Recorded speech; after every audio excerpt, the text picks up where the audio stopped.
Ladies and gentlemen, boys and girls, welcome to another broadcast of the Lawrence Report. On tonight's broadcast, we will be discussing episode 12 of Found, Missing, While Eccentric. So now we are back from the winter break that, ABC gave this series right here.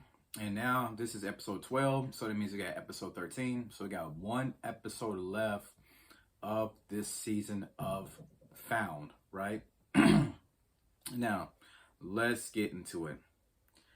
Immediately, this episode right here opens up with Gabby, right? Gabby, the situation when it comes to Sir has been weighing her down. I'm probably going to say around episode, in my opinion, I'm probably going to say around episode 7 is when, she just kept going downhill, with the pressure, with the situation when it came to Sir, right? And the only person who she felt like she really could turn to was Dawn. And I've always said this right here. I think I said this in one of my previous videos. I said this right here, that for Gabby, Dawn is her Hulk. And by that, I mean, when it comes to the Avengers, whenever they need something to get cleaned up, or to take care of a big mess, they call in the Hulk, right? And that's what the Hulk is for Gabby when I'm referencing as far as to Dawn, right? So she called Dawn over, and Dawn, he's like, Gabby, I came over as soon as I could. What's going on? And her eyes are pointing towards the basement, and Dawn goes down to the basement, and he sees Sir. Now, Sir ends up calling him the Executioner, right? Because they have a history, they have a past, right? And for Gabby, well, I should say for Dawn, he thought that, of course, he was hired by Gabby, right? But he thought that, after he ended up capturing Sir, that Gabby was going to potentially kill Sir, but of course, she never had the guts to do it, right? So that's basically why she thought Dawn would be the one who would do such a meaningful, hateful thing, right? But now Dawn's like, listen, I can't kill this man right here. I'm a new leaf. I am a changed person. And I thought you took care of business way back when you first hired me at the farmhouse. I thought you took care of this Sir situation, right? So the Sir situation is still in limbo. And not to mention, we do end up getting our missing person. Our missing person is by name of Aisha. Now this time they actually switched it up, which I think is pretty dope. Usually it's people always coming to Mobley and Associates, right? But this time, this case right here was discovered basically in Zeke's neighborhood, right? There was this woman. She's, dressed in like a silver type dress, whatever. And, Zeke sees her, through his surveillance system. And he noticed this, right? He's like, hey, what in the world is going on? And then he tells the lady, hey, if you need help, come down here. And she's like, well, this man is trying to capture me. This lizard man is trying to capture me. She ends up passing out. So I thought that was dope how they decided to switch it up when it came to this missing person case right here, right?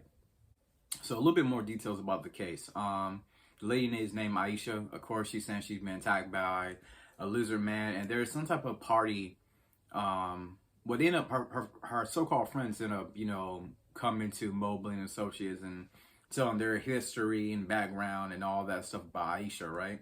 But there's some type of party culture that she was a part of. I think it was called the Jupiter parties, right? Where these people, they dress up in these masks and these weird costumes and they dance the night away. But unfortunately, the person that's after them has actually been capturing black women and have been killing them, right?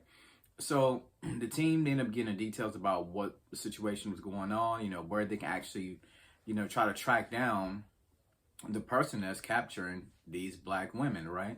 So in order to do this, they must dress up, in these strange masks and these strange costumes. So they end up going to this party and they end up doing that. And of course, there's tension between Dawn and Gabby, right? The team senses that something is not wrong, that something is wrong, especially Margaret, right? So, while they're at this party, Gabby gives the team the instructions, right? But she tries to team up with Don, but Don is not feeling it because he's still thinking about the stuff that's going on with SUR, right? So he ends up telling her, you know what, I'm better left alone. I couldn't do this on my own. You go your own way, I go my own way when it comes to this part. So they end up doing that. But Zeke ends up getting a signal. He ends up figuring out a situation, you know, how did Aisha get captured? It was a white van. He tries to call Gabby. And he ends up calling Gabby, but Gabby can't hear because the music is so loud. And Gabby ends up getting captured. She steps outside, she ends up getting captured. And of course, when the team finds out, you know, Trent's like, put on APV. You know, Margaret is mad at Don. So how could you let Gabby be by herself? And this part really got me, you know, considering that Gabby got captured, you know, not Don, but Zeke. Zeke actually tried to put on his jacket himself. He tried to go out into the public. You know, he tried to leave his house, you know, his lair, basically, to go out and try to find Gabby. But of course, you know, he can't do that because of his condition. But I do believe in next season, we will get a chance to see him eventually leave his lair, I believe. I think that's a storyline that they are going to set up for him. That's just, you know, my opinion.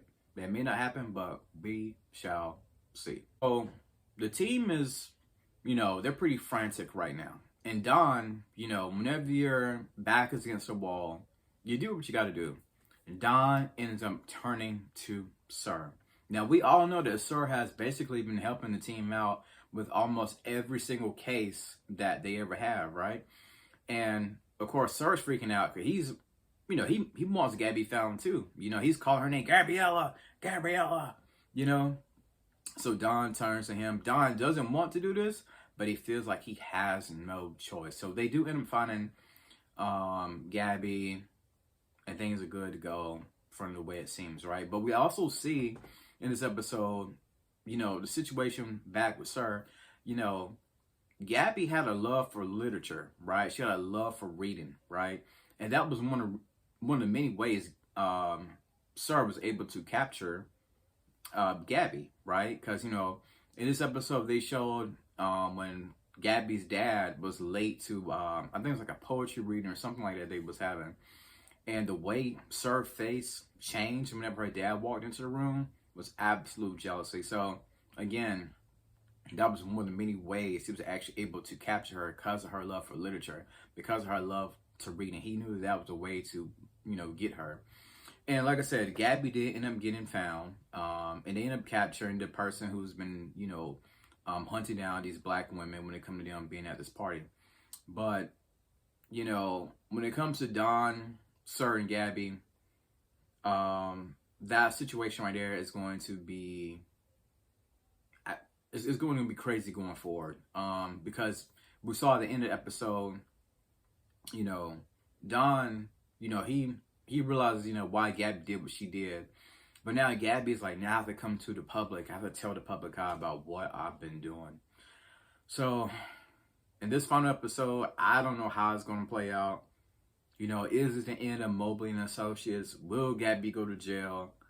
I don't know. Maybe I'm thinking way too far ahead of the game, but this final episode, y'all, is going to be something. It is going to be something.